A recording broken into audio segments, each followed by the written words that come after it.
Hey everybody, it's your good buddy Spider, ready for another great episode of the show. And I gotta say, every episode I come back with a report on how well we're doing as an organization, as a group, right? And I'm including you folks in on that because you're part of this. You're part of the whole everything that I do that makes. If I didn't have you folks listening, then there'd be no point. Nobody would be. It wouldn't be going anywhere. But because you're listening and because you're watching on YouTube and doing all these things, just the growth has been phenomenal. And as I've been doing fairly often in these episodes, I have to say thank you. Because I really do appreciate it. I was saying a few episodes ago that the podcast is very close to not only breaking even as far as revenue, but starting to turn a profit. And it is getting closer and closer and closer to that. The podcast might be able to pay for itself this year, which is pretty awesome. I have multiple expenses. I've got this, and this isn't the pledge drive. This isn't me saying, I've got so much stuff to pay for. I hope you guys give me your money. No. That's not why I'm saying all this. I'm just showing you just because I'm excited. Because I'm excited that some of these things are going to be covered now. I've got the costs for the platform here, Spreaker. I pay monthly for that to distribute what I'm doing. Right? I've got the costs in advertising for YouTube, for the YouTube channel, because that's a prime source of how I get attention on YouTube. The content is good. I mean, part one is the content. Part two is the advertising to put the content in front of the people that want to see it.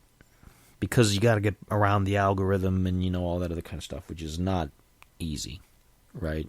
There's a lot of competition and there's a lot of things floating around there. So, and there's the costs of running the video equipment, the video apps and things like that, the monthly fees for storage for StreamYard and various other things. So, but the podcast part is very close to paying for itself, which is one part of the whole machine. And it's going to be super helpful, and I appreciate it. And you guys didn't have to do anything other than listen and be here for me. You didn't have to send me any money. I didn't have to ask for anything. All you had to do was listen. And the ad revenue does the rest. And I know I don't like listening to ads either, so I appreciate you tuning in and getting past the ads and sticking with me. On YouTube, we're almost, as of this recording, we're at 1,990 subscribers, which is mind-blowing, because this time last year, I think I might have had 100-some. We've grown in leaps and bounds, and again, I'm just so appreciative. And I hope that growth continues, and you all can continue to show your faith in me as I provide you with great content. At least I think it's great. I don't know. Let's do our standard.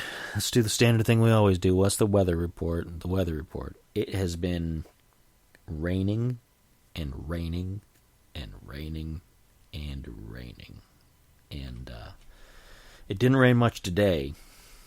And it didn't rain much yesterday. I'll get to yesterday in a minute, too, because yesterday I got to talk about it. It's supposed to rain all day tomorrow again. And then it's supposed to rain over the weekend. And it just feels like we're drowning here in Ohio sometimes. And there were storms all around. Like, they had some pretty nasty tornadoes in the south, like in Kentucky and things. There were a couple towns that have been completely destroyed, and I don't want to make light of it when I talk about how I'm just like, oh, rain, complain. Because I know a lot of people have it a lot worse than I do, and I hope that their losses are recouped enough to help bring them back to a comfortable standard of living. Because that's what everybody deserves. I think everybody deserves a comfortable standard of living. Whether we all deserve $1 million and to be billionaires, I don't know. But a comfortable standard of living is my goal most of the time. And I think that's a fair ask. I think. I said I was going to talk about yesterday. Yesterday was Memorial Day, as of, again, this recording. And I went over to my sister's house in Youngstown, Ohio, for because it's also my dad's birthday. My dad's birthday is on Memorial Day. And so we, or at least on, I'm terrible with people's birthdays. I know people are going to be like, how do you not know your family members' birthdays? Because I'd forget my own half the time, because I just don't do birthdays. Birthdays are not a thing for me. I mean, other people celebrate birthdays, and they make me celebrate my birthday, and I don't really want to. But, I'm more appreciative that the people are around than that they have one day a year that I celebrate for them, right? I'm appreciative all the time that they're around. I don't like to distill it into a day. And some people are going to say that's a cop-out, but it's not for me. It's how I've always looked at things. But anyway, we were celebrating his birthday and Memorial Day at the same time. And it was a nice day. I mean, everything was good. It was me and a few other members of the family. And I'm not going to get into real specific stuff because it's everybody's personal business, right? And plus, this cat is trying to sit on all of my things like he does. What are you doing, you skunk? But I learned some things about other members of my family that couldn't be there. Like you go and everybody's like, oh, it's the family gossip thing. You learn the family gossip. And when I say that, it sounds like, oh, we're just gossiping, whatever. But it's. I don't always see a lot of my other family members because I live farther away from most of them. We all kind of spread out in a star pattern away from each other. Not because we didn't like each other, but we all went to do our own things and have our own little families and stuff. And so we all have to travel distances to meet up again. And I'm usually the most out of touch with everything because I got so much stuff going on and I don't check in often enough. And there's stuff going on with my extended family that I didn't know about, and that's really unfortunate. And I'm not going to get into anything, and I'm not going to say, oh, please send me prayers and energy. No, I don't need that. That's not. We're all adjusted. We're all grown people. People will take care of their own business. Okay? People can take care of their own business, and I'm not fishing for sympathy. I'm just making an observation that it's a weird spot in life for me regarding my family and everything, because I don't know. I know there's not anything that I could do about certain things, because there were a lot of things that weren't connected to me on any sort of level, and like sticking my nose into other people's business, family or not, it wouldn't have helped or done anything different, But it just feels weird to know that things are going on and that people are going through things, and it was unexpected. So it kind of put me in a weird mood today. I was in a bit of a weird mood. Not long ago, like maybe a year or so ago or longer, I would have brooded about it, because I was a big brooder. And sometimes, once in a while, I still do, but not as often. I've gotten past the point where I have to sit and brood about things and look at them in a dark light and get morose about them. My life is pretty well adjusted as far as things go. I'm in a pretty good space in my head. I'm probably the best space in my head that I've been in most of my adult life, to be perfectly honest. And that's not a brag or anything like that. That's just, it's a good place to be for me, because I have classically been a dark person in my thought and in the way that I look at the world, and people will say I'm negative. To which these days I look at it as a balance. I mean, negative and positive are both important for anything. I think if you don't have negative things, then you can't have positive things, because the positive things are meaningless, and you can't have positive things if you don't have negative things, because then, whatever. But I didn't brood about these things today. I just thought about them and kind of, and I don't want to diminish them and make them seem like they were less important. It's just that my reaction wasn't as dark as it usually would be. And maybe that sounds like, I don't know how it sounds to somebody who's not familiar with how I think about things, because I can't let you into my brain and let you see the process. And maybe I get over dramatic in how I describe it, but so, it's a weird situation for me, but I'm getting through it. Everybody's getting through it. We're all doing our thing. I'm having a drink. I got my my bourbon here. It's good stuff. And so I thought let's move on to the real guts of the show, because I got a couple things. I had a couple ideas of stuff I wanted to talk about this time. And one of those things I wanted to talk about is I listened to the regular. I'm saying this real clunky. Excuse me while I get my thoughts organized.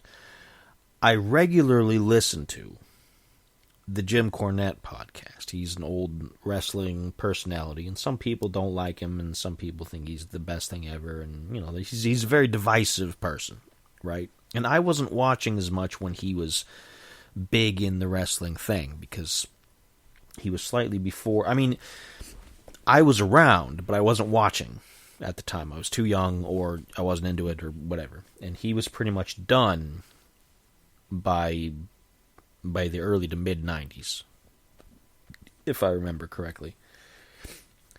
And he's completely retired from that kind of stuff now. But he has a podcast, and he talks about old wrestling stories, and he has commentary on new wrestling stuff, just like I do. He has a different perspective because he saw it when it was early in the business. But one of the things that he does, and I don't have anything as elaborate as this, of course. His is much more than mine. He goes back sometimes and he looks at his schedule when out on the road, traveling with the people he used to manage for the various wrestling promotions. And he'd go all like, this is what we did here, and then the next day we did this. So I thought, you know what? Why don't I talk about my schedule? I mean, my schedule, like I said, is nowhere near as exciting as all that, on average. But it might be interesting for people to hear how I spend my day, right? So I get up. Well, let's rewind that a little bit. I'm woken up by my daughter generally between 7 and 8:30 a.m. most days. Okay, this is going to be my usual everyday schedule. I mean, some days are different, like grocery days are different, and if we have other things planned and whatnot. But on average, each day, she gets me up somewhere in that time frame so I can get breakfast for her. Because she's still little. She can't get all the things she needs for breakfast for herself. So, and she'll tell me what she wants. She'll say, I want toast today, or I want a Pop-Tart today, or I want cereal. And I'll get up, I'll come down, I'll make her breakfast, and then I'll go back to bed for a few hours. Because she's relatively self-sufficient enough that she'll eat her breakfast, and then she'll go back into her room, and she calls it her craft time. She's usually doing crafts, she says. Not all the time, but that's what she says. And she'll play around and she'll do whatever. Because she's 10 years old. And she's old enough to know that, hey, if something happens, I can just go wake you up again because I need something, right? because I can just easily get back up if there's an emergency or if there's something, or, if you're hungry again, I can make you more food, whatever. It's not a big deal. Nothing's going to happen in those few hours, is the point I'm making. So I'll go back to bed, and I'll sleep till 12:30. Now, I hear some people out there thinking, that's awfully lazy of you. You sleep till 12:30 every day. Well, I'm a stay-at-home dad, basically. My entire business life is the online stuff. My daughter's mom, she does the regular job. She goes out, she does the thing, and some people are going to look at that bad, like, oh, you make her work while you sit at home and do nothing. No, I'm at home keeping the house, and I'm doing the dishes, and I'm picking up after the animals, I'm feeding my daughter when she needs her meals, I'm doing her homeschooling. I'm doing stuff. Okay? I'm doing stuff all day, and I'll get to that in my schedule here. Just because I don't go out and work, and she doesn't mean that I'm like, well, you're just another freeloader on a strong, independent woman. No. Some context for people who wonder. When my daughter was born, I was working at the Sears department store. Now, some people might wonder, what's Sears? Because they pretty much don't exist now. If you're anybody in my age range, you'll remember what Sears was still, because it's still relatively recent. But most of the company has gone out of business within the last 10 years. That's exactly it. Because when my daughter was born, I left that job to take care of my daughter. Because at the time I worked there, her mom worked at a different kind of store chain that paid better, that had better benefits, that was overall a better job. And I was not about to say, because we weren't gonna push off my daughter to daycare or to babysitters, because we don't live near family, so we can't just drop her off at family. The daycare stuff around here at the time, and I'm sure inflation has made things worse, and I don't want people to get on me about a political commentary about that. That's just a fact of life. The inflation is what it is right now, okay? There's no denying it. It doesn't matter who's sitting in the chair in the big house. There's inflation, right? We know that. No need to get into a big fuss about whose fault it is. So at the time, 10 years ago, because my daughter's 10, daycare in this area was $200 a week for one kid. $200 a week? That's $400 a paycheck for us, because we got paid bi-weekly. That's a lot of money. Even for two income, that's a lot of money. And plus, we'd be entrusting somebody else to take care of our kid during really important development time, right? So we didn't want to do that. So one of us had to leave our job to stay home. And the thought was that one of us would go back to work eventually at some point. Well, I had hurt my back at Sears, because I am going to talk bad about them for a minute.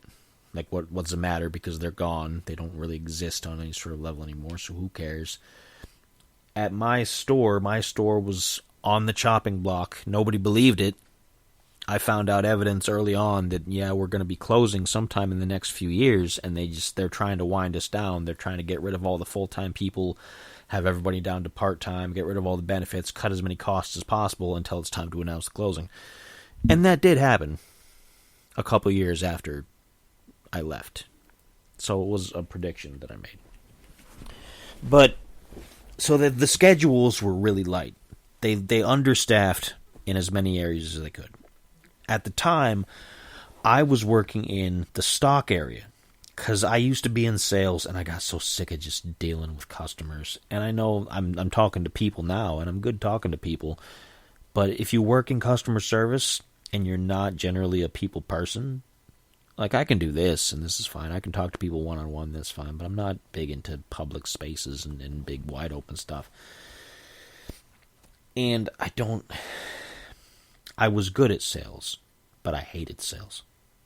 So to preserve my mental health, I suppose, I transferred to stock, where I could just unload the truck, I could stock the shelves. I didn't have to directly interact with customers as much, except to give them their merchandise if they were picking up something like a refrigerator or another major appliance, right?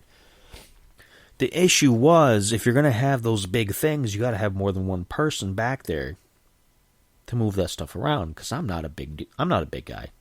I've never been accused of being a muscly kind of guy. I tried to do high school wrestling for 2 weeks, and I got beat up. Like, not on purpose. Like, it wasn't a fight. It was just, it was too difficult for me. And some people can be like, oh, you didn't try hard enough. Well, I just did not have the stamina. I didn't have the upper body strength. It just wasn't going to happen. I've never been a super strong person as far as that goes. I've been a very mentally strong person, but not a physically strong person. And I don't feel bad saying that. That doesn't diminish me in my eyes in any way. Just as I don't look at an athlete who's much stronger than me and feel like that they're any better than I am, because they might not be as smart as I am. And vice versa, I can't do what they can do. I can't run as fast as a professional football player. I can't lift as much as I can't throw like a professional basketball player. I can't do these things, and that's fine. I can do things that they can't. They can do things that I can't. That's just how it is. It's a fact of life. So I was scheduled by myself one day, and there was a delivery truck. And when I say delivery truck, it was a semi-truck filled from front to back with stock. Okay? So, which we got on a regular schedule, a certain set couple of days every week. They had me scheduled when the truck first got there for that day by myself. So I'm not only having to try to get this truck done, because these guys are on a schedule. They got to drop off their stuff and then go pick up more stuff and do whatever, right? But I've got customer stuff to do. Customers coming up for their orders that I got to find. I got other things to do. So I'm trying to get through it. And there's this big metal plate. I don't even know how much it weighed, to be honest. It weighed more than I could lift on my own. That you put as a ramp between the semi and the loading dock, so you can roll the dollies up and down and take the boxes off, right? And I knew I couldn't lift it by myself.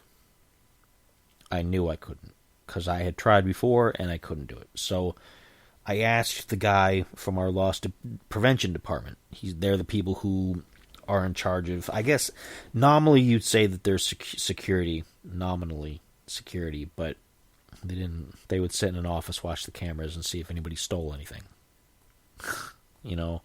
Sometimes they'd catch them, sometimes they wouldn't. And half the time they weren't even scheduled. Like, can you imagine? Like, that's a whole other story. Anyway, so I had to call the kid, and he's not much bigger than I am. He's more athletic, but he doesn't have much more body strength than I do. But we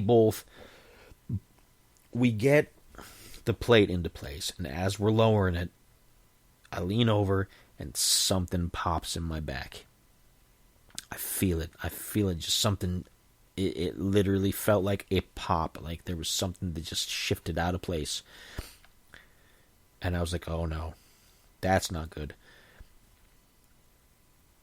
And as I kept moving for the next several minutes, trying to continue doing stuff, I started feeling worse and worse. My back hurt more and more, and I could barely move. It was harder and harder for me to just move around.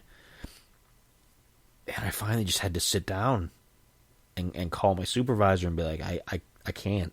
I can't. I did something to my back. I don't know what to do. I can't do anything now.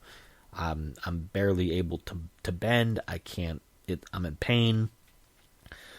So we had to get the loss prevention guy, who was a witness. He was my witness. We had to fill out a "you've been hurt on the job" form, and they had to send me to local hospital, local clinic, to get it looked at and to take the drug test, because of course if you're hurting on the job you had to take your drug test to make sure the drugs weren't a factor or you weren't drunk or something, which I wasn't.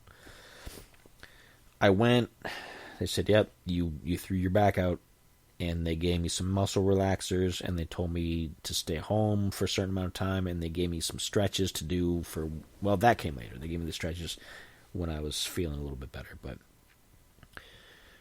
my back has never been the same since. It's messed up. Like, I have to be super careful. I've aggravated it a couple of times doing weird things. I once was cleaning a smudge off the TV, and I reached my arm funny, and the nerve, there must be a nerve that runs from the shoulder all the way down that part of my back, because it messed my back out, and I had to spend 2 days on the couch barely moving while I let the pain subside. And so I have to be super careful now, lifting anything, with the way I twist around, sometimes how I sleep. I got to do a daily regimen of these stretches that are designed to keep my back kind of limber and prevent anything further from going bad. But it's a permanent back injury at this point. And that had happened when slightly before it was time for my daughter's mom to be finished with maternity leave and to go back to work. And so we talked about it, and I said, hey, somebody's got to take care of her while the other one is working, and your job is better than mine. And I've got this back problem, and my store's probably going to close in the next couple of years, which they hadn't said yet, but I had that premonition, and it did happen, so I would have been out of a job anyway. So the decision was made for me to stay home. So, long roundabout story. Okay, I know that was a long way to get to the point of I am not a freeloader or a deadbeat. There's legitimate reasons for why I'm the one who stays home and she works, right? And she's always had better jobs than me. She's just that kind of a person. And I'm not saying that in a bad way. I'm just saying she manages to get better jobs than me. Not all of them have worked out. Some of them have been kind of crap, but for the most part, they paid well, and they were better than stuff that I could get. So anyway, I stay home with my kid. Back to the schedule. That's why I can get up at 12:30 every day. Okay? Now, some people are still going to say, well, that's still pretty late in the day. You're so lazy. It's because I stay up really late because I do things like this. I'll get to that. We're getting through the schedule. So, my daughter gets me up between 7 and 8:30 usually. I give her breakfast. I go back to sleep till 12:30. I wake up. My phone wakes me up. I got an alarm on it. I wake up. I come downstairs. And I start making coffee. Now, my coffee maker goes between sometimes it's in pretty good shape and other times it's just slow as dirt. I've cleaned it multiple times. I don't know, I probably need a new one at this point. But it takes like a half hour to brew a cup of coffee. It's problematic. But I brew my coffee. That's what I do first. I brew coffee, and then I sit down on the couch with my coffee, because it's hard for me to just wake up. I'm usually in a weird fog when I first wake up. Even though it's the second time I've woken up, it's the first time I'm properly awake. I sit down with my coffee. I check my various messages and social stuff on my phone. I catch up on the emails and whatever happened during the night or in the earlier part of the day that I missed, and deal with any possible emergencies and whatnot. If the cats need their food refilled or their water refilled, I'll take care of that.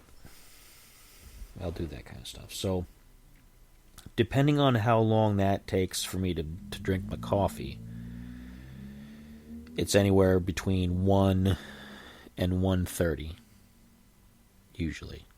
Because I don't want to... I usually try to have my coffee done by 20 after 1. Because, well, you'll find out in a minute. Because I'm on a schedule here. Okay, I'm on a schedule. It may seem like I'm just getting up lazing about, but I've got my coffee. As soon as my coffee's done, I head upstairs, I take a shower. I gotta have a shower. Every single day. I got to. Not because I'm a particularly filthy person, but because I don't feel fully awake for the day until I've had that shower. It's some mental energy thing. I don't know what it is, but I've had it for a long time, and if I don't take the shower, I'm not ready for the day. I'm out of it. I'm forgetful. I'm not there. So, I take my shower. That usually only takes like 5-10 minutes. I take really short, quick showers. I don't luxuriate. I clean myself off, I get to business, and that's it. Come downstairs, and it's usually between 1:30 and 1:40, generally, every day. I come down. The old cat, the orange cat, who's on the various medicines I might have talked about before on the show. He usually is up the top of the stairs, yelling at me in his meowing cat voice, because he's ready for his first dose of medicine. He likes the first dose. The other doses he's kind of about, but he likes the first one, and he expects it every day, and he wants it every day, and you would better get to it as soon as he's ready for it, because he will yell at you and guide you down the steps to the kitchen. So the first thing I do when I come downstairs is I give him his first dose of medicine, which is his urinary tract infection medicine to keep him from getting urinary crystals and things, which is something that happens to cats. If you don't know what that is, look into it. It's something that happens. It's based on their age, their diet, and a lot of different things. But I give him medicine to help prevent that. So I do that, and then I start looking towards my daughter's lunch, because she has lunch every day at 2 o'clock. Roughly. Sometimes it's a couple minutes before, sometimes a couple minutes after, but usually it's in the neighborhood of 2 o'clock. So I think to myself, what did she have yesterday for lunch? So that I can give her some variety. We don't have the same thing every day all the time, because I try to keep things interesting, keep things fun. It can be a sandwich. It can be, sometimes it's a taco. Like, I'll get a can of beans out of the fridge and I'll put together a quick taco for her. Or it can be a bowl of ramen. She likes ramen noodles. I hate the stuff, but she likes them. It's not always the most nutritious thing, but it's filling and it gives her the energy she needs for the day. So she has, like today, she had a fruit plate because we brought home a bunch of watermelon and strawberries from the Memorial Day celebration. So she's got that. So she had a fruit plate. She had watermelon, strawberries, and stuff, and that was good. So she eats lunch, 2 o'clock. Then she goes off to play, to do whatever. And so between 2 and 4 is where I really start getting down to business. I do the dishes. I pick up around the house. I double check the cat's food and water in case I didn't already do that when I first got up. And usually within that range, I also make myself my first meal of the day. It's like a brunch. It's not really breakfast. It's not really lunch, but it's kind of in that in-between little stage. So I make myself something. A lot of times these days, because I'm trying to keep my diet a specific way, it's usually oatmeal, still-cut oats, oatmeal, and some kind of a protein. Like usually I have a couple of sausages or something that I'll fry up while I'm boiling up the oatmeal. It's not always. Like, some days I'll have to do different. Like, today I had some leftovers because we brought home some food from, like I said, from the Memorial Day celebrations. But I had some sausages and I had some pasta salad. Okay? Not that that's important to you, but that's what I did today. But usually I have a meal in there. I do the dishes. I do whatever I gotta do. And while I'm doing that, a lot of times I'll load up on the tablet. I'll load up a podcast. I'll load up either the Cornette podcast or maybe the Bruce Brothers podcast, or I'll just watch some other stuff on YouTube that I find interesting. At 4 o'clock is the beginning of my daughter's game time. She plays her video games. She gets an allotted time every day. She gets 2 hours. Some people might think that's generous. Some people might think that's not very much. But she's not like serious Fortnite gamer kind of person. You know, we don't do that kind of stuff. She doesn't play online with people generally. The games that she plays that do happen to have other people in them are not games where you use headsets or anything like that. They're just... She plays a game called Feather, which is where you play as a bird. And you just fly around this world and do things and do tricks and chirp at trees. But it's multiplayer in the way that other players can be playing the game, and then the game will put you in the same game world, and you can fly around together. You don't talk to each other. You don't do some of the really horrible things that multiplayer people tend to do. There's no competition. There's no battling. You don't battle each other in bird form. You just fly around together and chirp. And so she gets to play stuff like that. That's not the only stuff she plays, though. I mean, as far as online stuff, that's as close as it gets, because I don't want her to get exposed to the negative culture of online gaming, like the Call of Duty, Fortnite stuff. I don't want her getting into any of that until she's old enough to know that you can safely ignore those people, and you can block people, and you don't have to worry about people saying bad things to you. Bullies should never be supported in any fashion. And that's why I don't put up with certain goblinoids on the West Coast, because bullies will be bullies. But so she'll play between 4 and 5, or 4 and 6. Between 4 and 6 generally every day is her game time. And while she's doing that, I'll start doing my business stuff. I'll get on the tablet. I'll start checking the website, ltatm.net, by the way. Let's talk about the madness. Shameless plug. I'll start communicating with various people that I have business deals with as far as advertising on the website, or if I have to do shows, or if anything that I have going on with other people, generally that's when I start talking to those folks and send out messages and get things moving. That's when I do my work, primarily. I check to see what my numbers are on YouTube. I check to see what the numbers are for the podcast. I adjust certain settings that might help with promotion. If I need to start doing a new advertisement campaign, I set that up. I make flyers, do graphic design. I do a lot of stuff in that 2 hours, because there's a lot to do. It's not simple to set all this up. You know, if you're thinking about getting into podcasting and internet related things as a business, it takes a lot of daily work and a lot of daily paying attention and just details. Details. Remember what I said in the last episode, too, about perspective. You got to keep your perspective about things. You're not going to get famous right away unless you have some particular personality quirk or something that people really like about you. And that's not to say that you don't. I'm just saying that, you know, it's rare to become a big star overnight in this kind of business. Especially at my age. The older you get, the more difficult it becomes. So, we're making it, though.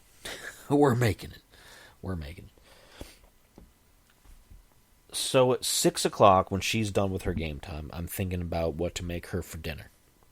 And depending on what I have to make for her, depends on if I start it right then or if I wait a little bit. Because sometimes she just wants a simple thing for dinner. Sometimes she doesn't.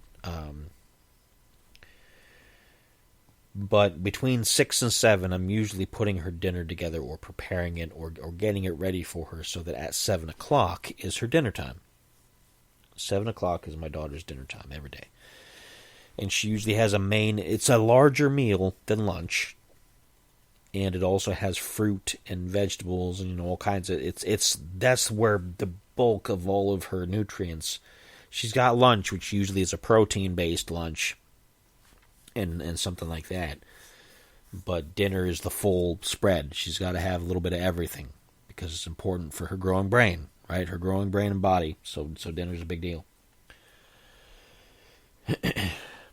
And usually when she's eating dinner, it's also when she'll watch something on TV. She'll watch a show. She might watch some cartoons, or maybe on rare occasions we'll watch a movie or something like that. If it's a wrestling night, maybe we'll watch wrestling if her mom's home. Her mom usually gets home around 7:30-ish.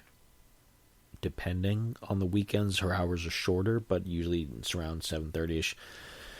So sometimes we'll watch things together because she'll get home and she'll get something to eat. And if everything lines up, I'll try to make her something as well. If she doesn't have leftovers, because she sometimes has leftovers and she'll eat those, or she'll already have an idea like, I want to have this. Don't worry, I'll make it. But if I can, I usually try to make dinner for everybody, at least part of it. Because I know people are hungry. I know she's going to be hungry when she gets home. My daughter's hungry. Everybody's hungry. So I'll make them dinner. You'll notice I didn't say I make me dinner. Because most of the time I don't. Most of the time I just make it for them. Unless sometimes I'm making a big, elaborate family meal. Like if I have the idea in my head to try a new recipe. Or if I'm making like stir fry or something, I might as well make something for everybody. Because that's a lot of rice or a lot of noodles. But most of the time, I wait on my dinner. My dinner's usually later. So after my daughter has her dinner, she usually runs off and does whatever she's going to do. Again, for the rest of the evening. I mean, some days in between there, it sounds like some people are probably thinking, well, your daughter doesn't spend a lot of time with you. Why is she always in her room? Well, she's got her toys to play with. She's got crafts that she likes to do. She does stuff. She's drawing. She's writing. But she'll have days where she'll, in those off times between her meals and things and her game time, she'll be hanging out with me. She'll be talking to me while I'm doing the dishes, or she'll be chatting me with after dinner or whatnot, so it just depends on her mood. I try not to be pushy and force her to spend time with me or to spend time doing other things. Now, this is during times when she doesn't have schooling. When she's doing her homeschooling, she has her homeschooling after lunch. Between lunch and game time, she has her homeschooling. It's usually a couple hours every day. Like I said, because she gets her lunch at 2, right? And she has her game time at 4. So she usually takes about a half hour to eat. So she'll have an hour and a half of school time. Some people will say, well, that's not very much. Every day, it's quite a bit. She learns a lot in a short amount of time. And we'll pick a subject every day, generally. We'll do math one day. We'll do art one day. We'll do reading one day. We'll do, we spread it out in a way that it all makes sense and she absorbs the information. She can do quick math in her head in ways now that I would never have expected. And she just developed it all of a sudden. She just one day was like, oh, well, look how many they have on that show. Oh, that means there's this many of over here. They took that much away. And I was just like, oh, that's pretty good.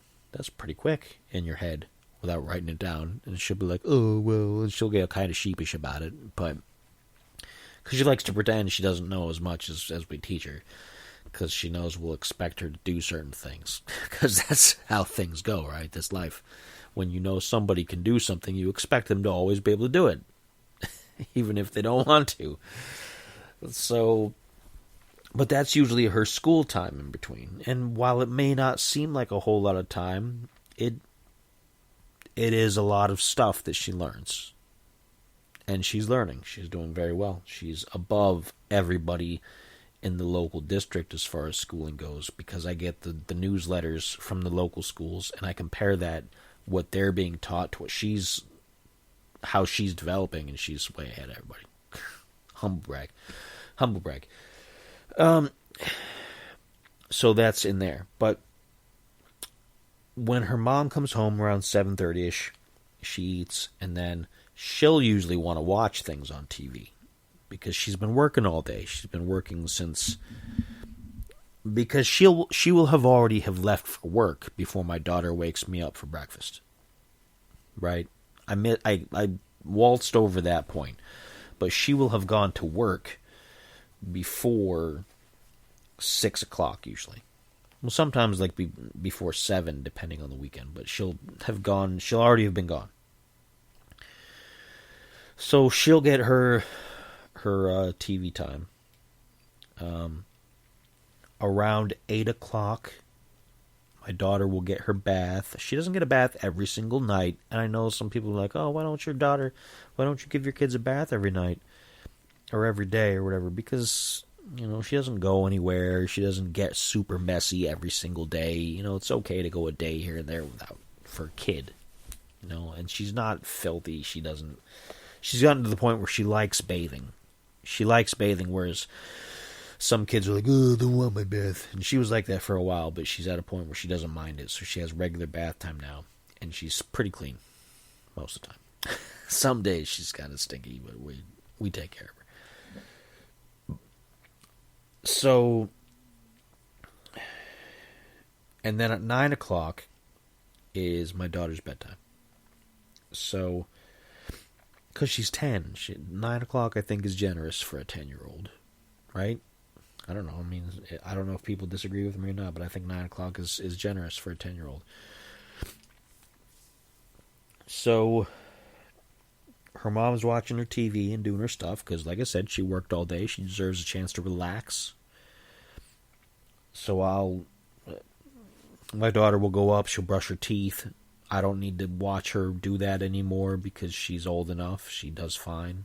She brushes her teeth. She does her final trip to the bathroom, which is not always the final time. Sometimes with kids, they come out 5 or 6 times during the night. Anybody who watches my game streams knows sometimes I'll be like, I hear her door open, and she'll be out at like 2 or 3 going to the bathroom. But, so she'll brush her teeth, and then I'll take care of her bedtime story. Sometimes I'll read her a book, or I'll pull up a book on YouTube that's read aloud, depending on how my throat is, because sometimes my voice is not in the best shape, and I can't, you can kind of tell listening to these episodes that by the end of the episode, I'm kind of getting a little bit like this. I'm kind of getting like, ugh, because my throat's in bad shape anymore. It's not as good as it used to be. And it's just an account of my age and the type of vocals I used to do, and I used to yell a lot, and it's just done damage. So sometimes it just hurts to read a story for a long amount of time. It sometimes bothers me to do these episodes for the full hour and so forth, but it's something I got to do. It's what I chose. So anyway, take care of her story. Then I come downstairs to fill up her bottle of water, because she has a thermos of water that she takes to bed every night in case she gets thirsty.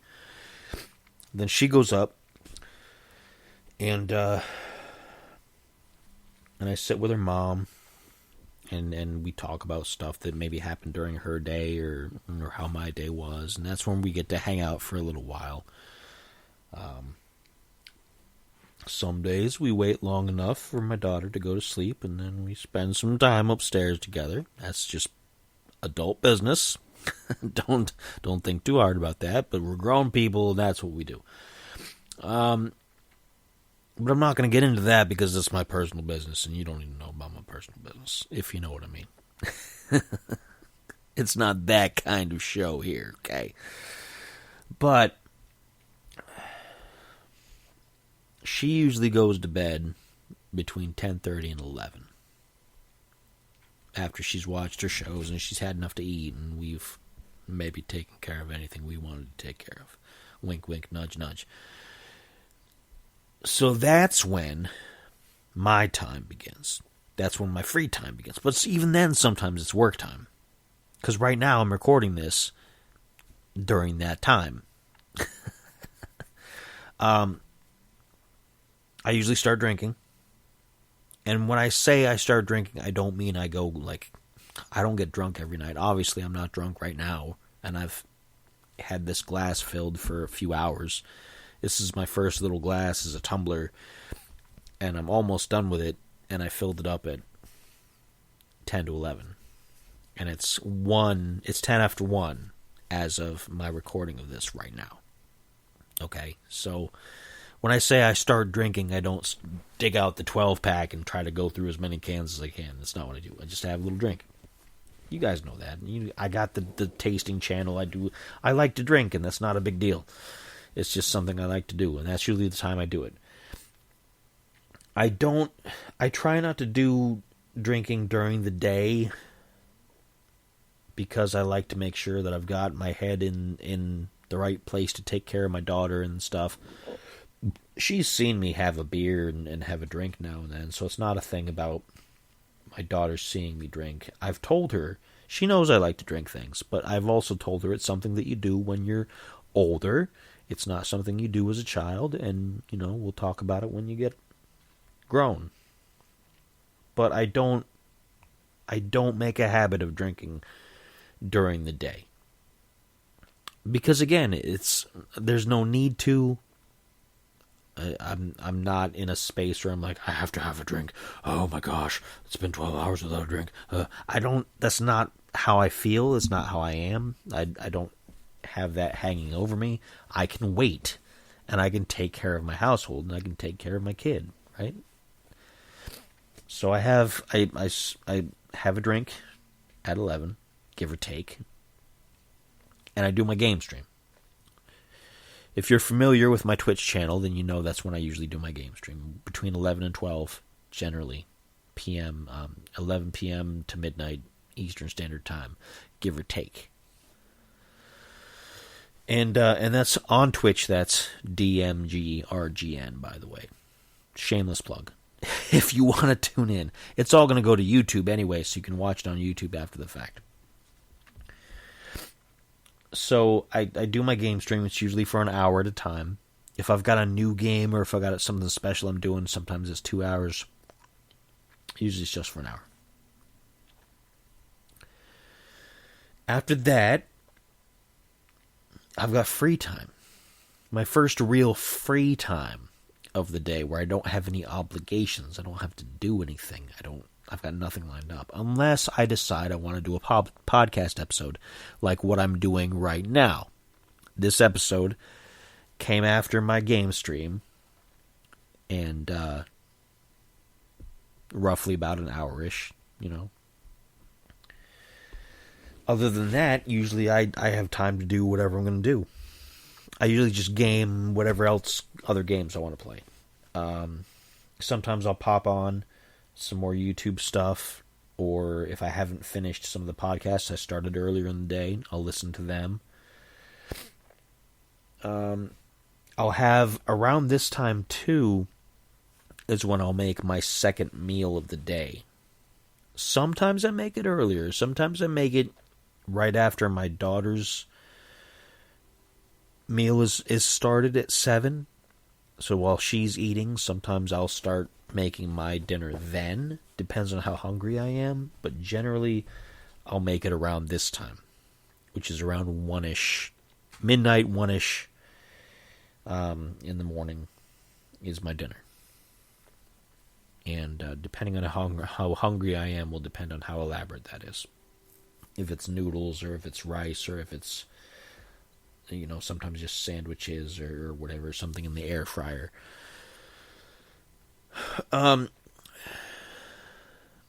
then until between then and either 4 or 5, depending on how tired I am and how getting my brain to wind down, I'll usually just game for the next few hours and keep myself entertained doing stuff I want to do. And I say wind my brain down because part of the issue I have is I've been an insomniac for a long time. I find it very difficult to fall asleep. When I get to sleep, I can usually stay asleep pretty solid. Like, once I've fallen asleep, it's boom, I'm sleeping until somebody wakes me up. But it's just, falling asleep has just been so difficult because my brain I have so many things that just keep on. I can't keep my thoughts quiet. I've never been good at meditation. I've never been good at anything similar to that. I just can't keep my mind from wandering to just whatever the next subject is, and it just will think and think and think and think and keep me awake with just random whatever. And the only way to prevent that is to be completely exhausted. And the best way to do that is to stay up as late as I possibly can, which generally is between 4 a.m. and 5 a.m. It's probably not healthy. I get it, and I've tried sleeping things, like I've tried the melatonin, and I've done different things, and they make me feel worse. I don't like how they make me feel, and it's just better for me to just hope my brain quiets down at the appropriate time, and I can fall asleep. And it's been like that for years. That's just how it is. It's not something that I'm going to complain about. It's not something that I'm kind of like, well, woe was me, I just can't sleep. It's just, I just can't sleep. And that's how it is. It's a fact of my life. And it's just how things are for me. So, and then I wake up the next day and I do the same thing. I do the same thing. So that's my day, generally.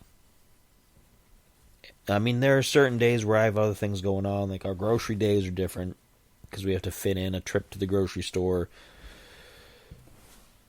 and try to fit it into the established schedule that I have, because I like to try to stick to that. Or if we have someplace we have to go, or if we have a day trip planned, or, different things. Sometimes for my lunch, I'll go outside and I'll sit on the porch while I eat my lunch, while my daughter's playing her games. And I'm right there. If she needs anything, she can tap on the window and say, hey, I need help with this game, or hey, the cat puked or something. Right? And I'll come back in and I'll take care of it. But that's during the warm weather. If it's cold, like if it's the winter, I don't usually do that. But if it's in warmer weather, I'll often go outside. Try to get some fresh air. Because I've never been a big outdoorsy person. I do like to go out and grill, and I like to use the fire pit sometimes, and I like to go camping rarely, maybe once every 5-10 years. But I'm not an outdoorsy person. I could survive in the outdoors if I needed to. I know for a fact that I have all the requisite skills and abilities to do so, but I just don't want to. I just don't like it. So I try to go out during the warm months every day, at least for a little while, to sit on the porch and just get that fresh air and that sunshine and just be outside. It's not much, but it helps. And so yeah, that's my day. That's what I do pretty much every day. Every day I'm home. I take care of business. I take care of my house. I take care of my family. I take care of things. And it's working. I mean, it's working out. So I can't say that it's problematic in any way. Occasionally I'll get a message from somebody saying, hey, you want to hang out later? You want to do this? And if I can fit it into my schedule, yeah, I'll go do that. Like this past Saturday, I got a notification on my phone that some people that I know from Pennsylvania, that, I was trying to fit this into this episode, and I guess I won't be able to. I'll have to fit it into the next episode. I didn't realize it was going to take so long talking about one day. But I got a notification that, hey, yeah, this band is going to be playing, and they're people that I've been in bands with and people I've known since high school. A couple since all school, since elementary and everything. And they're going to be playing, they're from Pennsylvania, but they're going to be playing in my town, like 10 minutes away. So I was like, oh, all right. And it was only $5 cover charge. And I was like, oh, I got $5. You know what? Yeah, I'll go out there. It was at like 8 o'clock. My daughter's mom got home she got home earlier than usual. She got home at like 6:30 that night. And I said, hey, I think I'm going to go out later. This is what's going on. And she was like, all right, yeah, sure. So I did that, and I went out and I had some fun. And we hung out. And every so often something like that comes up where I can go out and do something. I'm not a big go out kind of person. Like, I don't go out to bars just to go out and hang out and have a drink. If I'm going to drink, I'm going to drink at home. It's safer. I don't got to drive any place. I don't got to worry about anything. I can just be at home. I don't got to worry about other people who I don't know drinking too much and being belligerent or whatever. You know, it's much safer just to drink at home. Much preferable. But, you know, every so often somebody will say, hey, I'm in town, we're doing this, do you want to come out? And I'll say, sure. I'll do that. And every so often I'm able to do that. And it's a good feeling sometimes. It's great to know that people that you know from way back that you don't get to see hardly, not even once a year, maybe once every 2 or 3 years, are so eager to see you that they'll be like, hey man, we're so glad you came out, come on out. And I feel good about that. I don't often have long-term friendships and relationships like that anymore. So it feels good to be able to go out and to be like, hey, yeah, we're so glad to see you. It's so awesome that you showed up. And you know, because, like I said, I don't usually leave the house very much. I'm not an out and about kind of person. So it's nice to know that occasionally it's appreciated. And, you know, it's good to see people. It is good. I forget. Well, I don't forget, but I don't know. I'm a bad friend. Sometimes I feel like, and I don't mean that in a way that, oh, woe is me, I'm the bad friend. It's just, I focus so much on what I've got going on here that I don't have a lot of time for other people in my life. And I feel like some of the other people take that personally. I feel like they see me as unreliable or as like, oh, he's not really my friend, he doesn't want to hang out. Like, and most of the time it's just me, like, I'm doing my thing every day, and if you approach me and say, hey, let's hang out, I'll try to figure out a way to work it in. Maybe not that day, but I'll try to set a day. I'll try to be like, hey, you know what, yeah, I got time Tuesday, or I got time here, let's hang out. But I can't be, like, automatically available all the time because I've got my life here. And I think people take that personally. And I can't really help that. I can't do anything about that. And I could feel bad about that, but I don't. And as harsh as maybe that feels, it's like, I don't mind being people's friend. I don't. I even enjoy being some people's friend. But you got to be able to accept the fact that I'm not available 100% of the time, 24/7. I can't just drop whatever I'm doing at any given time just to hang out. I've got a lot of stuff going on, and we have to work things out, you know? I don't know. That's a real personal thing for me, but that's my day. That's my day from start to finish. That's how things go, with the occasional bit of unpredictability coming through here, which I don't mind too much. I like having structure, but occasionally I like to have something surprising going. Ooh, excuse me. Let me take a drink here. A couple things before we get out of here that I wanted to talk about. I know we're over our usual time, but this might be a long episode. And that's fine. Have you heard? Have any of you people heard the new Falling in Reverse track? It's new as of this recording. It came out like last week. And I'm not really familiar with everything that the band does. This is only the second song I've ever gone out of my way to listen to by them. I've heard a couple since now. But Falling in Reverse, that's the band. They put out a new song called God is a Weapon. And it features Marilyn Manson, who, since now he's allegedly sober, regardless of how true that is, I don't know, but he's in top form. His voice is fantastic these days. Where have you been the last several years when your albums have been awful because of that voice? He had a voice thing that was kind of like mine. It was just deteriorating and it was going bad, but his was due to drug use and things. And, but he's so good on this song, and the song is fantastic. Oh, I'm obsessed with it. It's a fantastic song. And I know the singer of Falling in Reverse, he's a guy named Ronnie Radke, and he's got some controversy about him as well. And I only know a little of it, and I'm not well versed on it. So it might rub people the wrong way, I don't know. I mean, Marilyn Manson has his own controversial stuff, granted, but I think the song's fantastic. And I really enjoy it.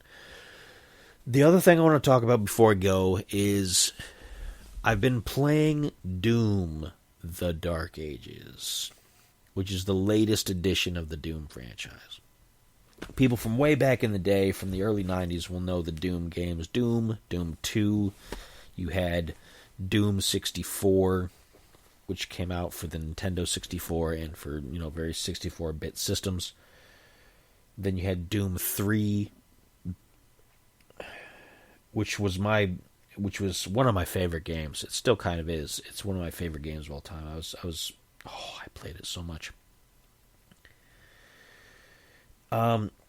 It's one of the first Doom games that came out while I was an adult, so I could buy it.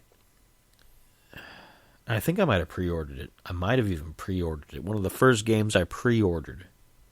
And I was so into it. Oh, man, it was so good. And then the modern generation of Doom games came out. If you don't know what the franchise is, it's Doom. It's a first-person shooter involving you being this lone soldier fighting off demons who are trying to take over Earth, basically, after an outbreak of demon activity on Mars, because it's in the future. That's a really short, basic synopsis. But the modern interpretation, there was Doom that came out in 2016. Fantastic, but difficult. So difficult. It's a hard game. Even on the lowest difficulty setting, it is fantastically difficult. But it's fun. And it reboots the franchise.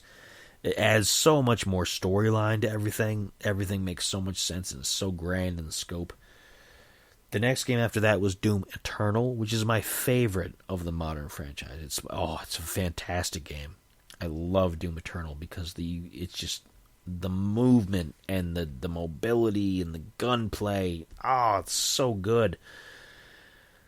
I can go on and on and on about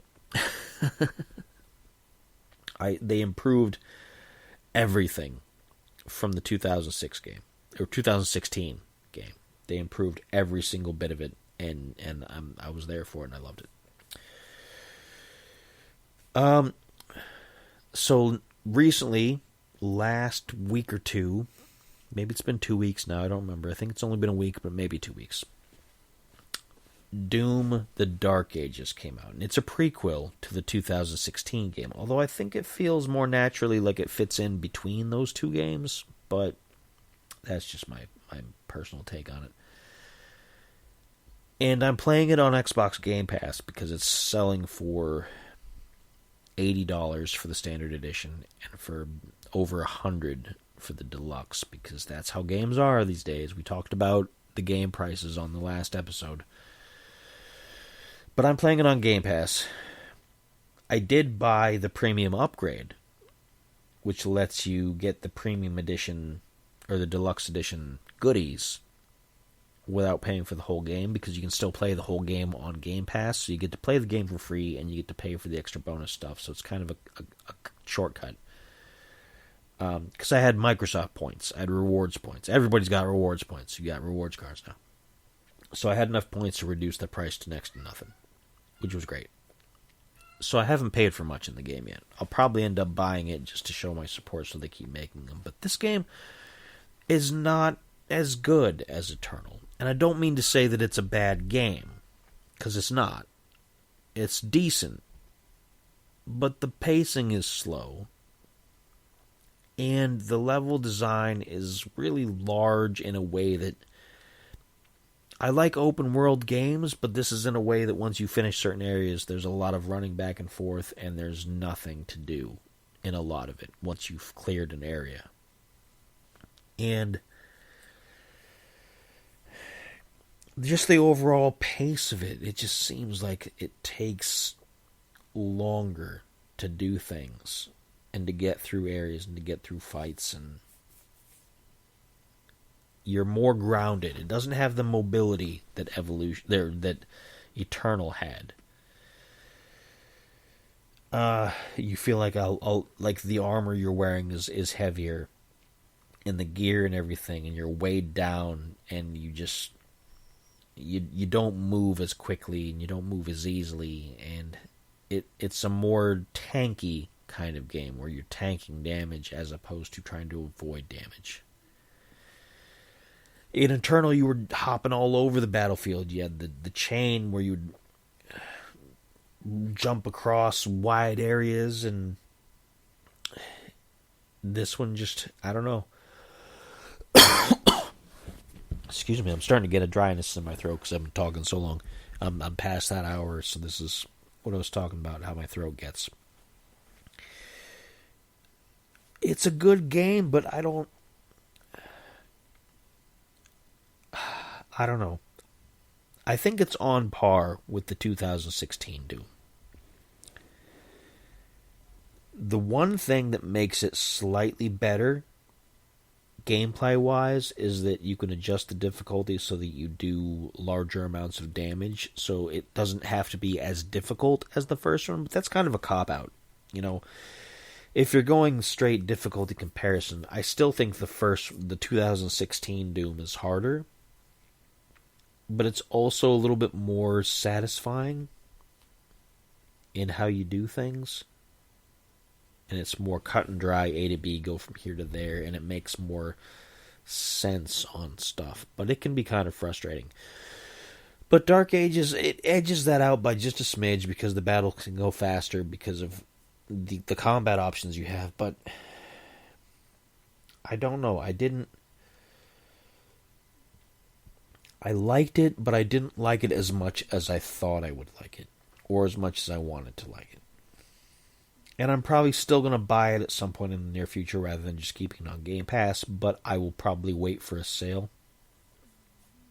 I'm not going to buy it at full price because it could have been better. Doom Eternal is still the best game of the modern series. The modern continuity, you could say. So, Doom Eternal, followed by, I guess... No, you know what? Doom Eternal, Doom 2016, because of storyline and level design. And then only slightly underneath 2016 is Doom the Dark Ages, just because of the pace of it and the overall, like, it just doesn't feel like it's as engaging. The story is interesting and the story makes sense, but it feels like a story that was just set up to connect everything together. It doesn't feel like it was a story that was meant to stand on its own. So that's my review of Doom the Dark Ages without getting too much into spoiler territory. I like it. I don't like it as much as the other two. But when you talk about games these days, I can't say it's a bad game. Like, if I compare it to... I don't know. If I compare it to some, like, compared to the Halo franchise, it stands pretty good. I still like it better than Halo, even though I love Halo.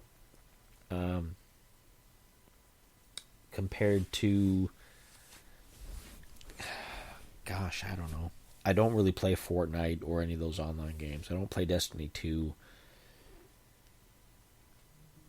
So I don't know. It's still a good game for what it is compared to some of the other games in the landscape. If you're looking for a good, solid, fast-paced first-person shooter that's kind of brainless, that's Doom for you, and it works out fine.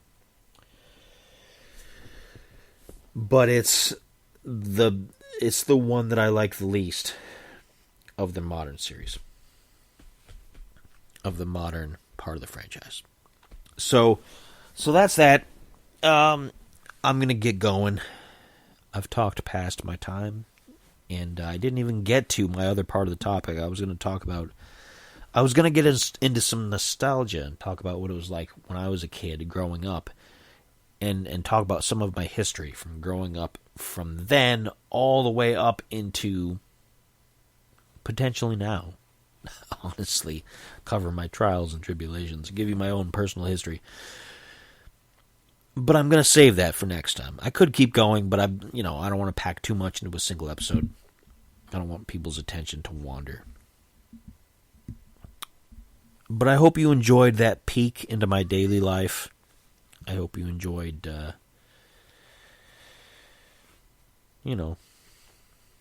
learning some things about me.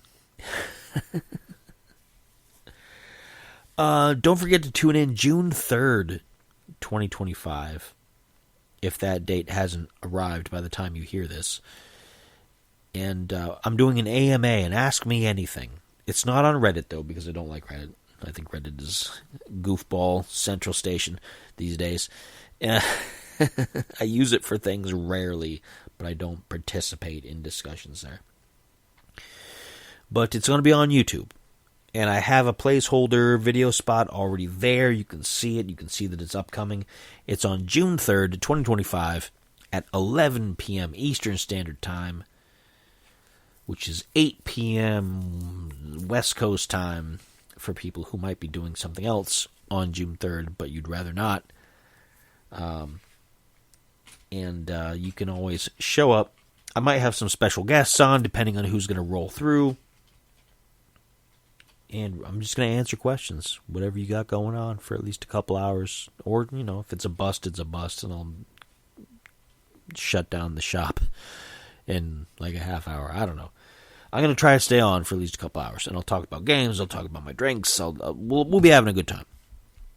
So, Ask Me Anything, June 3rd, 2025, on YouTube, 11 p.m. Eastern Standard Time. And that's all I got, and I'll see you folks for the next episode, where I'll talk about growing up. And we'll see if that's been a effective use of my time or not. Okay. All right, enough joking around. So yeah, that's it. Have a good night. See you next time.